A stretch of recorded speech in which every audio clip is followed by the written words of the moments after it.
تو ایک شخص نے وہ کیا ہے سنا رہے تھے کہ دعا کی بیٹوں کی 4 بیٹے اللہ نے اس کو دیے. اس نے واقعی بڑا زبردست تربیت کی بچوں کی. ایک کو انجینئر بنانا چاہتا تھا, بنا دیا. ایک کو ڈاکٹر بنانا چاہتا تھا, بنا دیا. ایک کو قانون دان بنانا چاہتا تھا, بیرسٹر ان لا بن گیا, اٹلا بن گیا, اٹلا بن گیا, بار اٹلا کر لیا, اس نے سب کر لیا. 14 کو زمینداری سکھا دی, یہ کام بھائی زمینوں مینوں کا تو سنبھالنا چاروں. اور بڑا خوش تھا, پوری دنیا واہ واہ واہ واہ سبحان اللہ کرتی تھی. بھائی کیسا خوش نصیب آدمی. دیکھو اس کے 4 بیٹے کس کس مقام پر پہنچ گئے. آخر کو وہ گھڑی آ گئی, آخری مر گئے, انتقال ہو گیا. جہاں جہاں جو تھا بیٹا بلا لیا گیا, بیٹے بھی آ گئے, بھائی ابا کا انتقال ہو گیا, چلو وہی انتقال میں تو چلو. 4 آدمی پہنچ گئے. اب کیا کریں, کچھ نہیں پتا. محلے کے لوگ جمع ہو گئے, مولوی صاحب بھی آ گئے. بولے بٹ بھائی اپنے ابا کے لیے کوئی سپارہ پڑھ دو, رکھ دے. کہتے ہمیں تو آتے ہی نہیں قرآن پڑھنا, کہاں سے پڑھے. نماز پڑھو گا, ہمیں تو نماز پڑھنے نہیں آتی. اب وہی لوگ جو تعریفیں کرتے تو تھو تھو کرنے لگے کہ کیسی اولاد ہے, باپ کے لیے نماز نہیں پڑھ سکتی 2 رکعت, باپ کے لیے ایک سپارہ. وہ بچے بھی شرمندہ کہ ہمیں تو پڑھائی نہیں کبھی ابا نے. اماں نے ابا نے کہ سپارہ بھی پڑھ لے بھائی, قرآن بھی پڑھنا سیکھ لے, ہمارے کام آ جائے گا, نماز پڑھنا سیکھ لے. خیر جناب وہ محلے والوں نے جمع کیا, کرایا, جمع کرا دیا, قبر میں دفن کر دیا, چلے گئے سب. تو یہ 4 بیٹے باپ کی قبر میں بیٹھ گئے.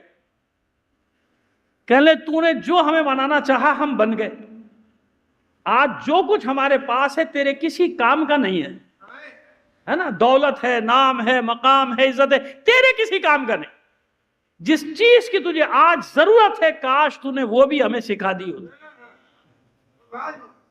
سمجھ میں آ رہی ہے ہماری ماں بہنوں کی بات, سمجھ میں آ رہی ہے, آپ کی بات سمجھ میں آ رہی ہے. کہہ رہے بس اب یہی کر سکتے ہیں کہ تجھ پر مٹی ڈالیں اور چلے جائیں, تجھ پر مٹی ڈالیں اور چلے جائیں, کیونکہ تو نے کچھ سکھایا نہیں, ہمیں کچھ بتایا نہیں. تو انسان کے اپنے لیے ہوتا ہے نا یہ. تو پہلی تربیت گاہ ہے ماں. 3 سال کی عمر میں آج کل دستور ہے نا, اب ہم بھی مجبور ہیں بھیج دو بھائی, اسکول نہیں بھیجیں گے تو نام ہی نہیں لکھا جائے گا نا. ایسا جکڑ لیا نا ہم کو ایسے استعماری سسٹم میں, دجالی نظام میں, شیطانی نظام میں, کہ کوئی بچ نہیں سکا. مولوی کو بھی بچے کو اسکول بھیجنا ہے تو اس کو 3 سال کی عمر میں نام لکھانا پڑے.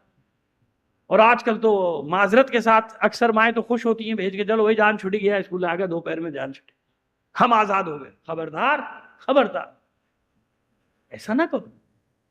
اپنے بچوں کو وقت دو, وقت دو. میں ممبر پہ بیٹھا ہوں, میرے جانتے پورا خاندان جانتے, میرے احباب جانتے, میں اپنی بچوں کو, پوتے پوتیوں کو, نواسے کو خود پڑھاتا ہوں قرآن. اتنی مصروفیات بھری زندگی کے باوجود خود پڑھاتا ہوں, کیونکہ مجھے یہ خیال ہے, اپنا زوم ہے کہ مجھ سے اچھا قاری صاحب نہیں پڑھا سکتے.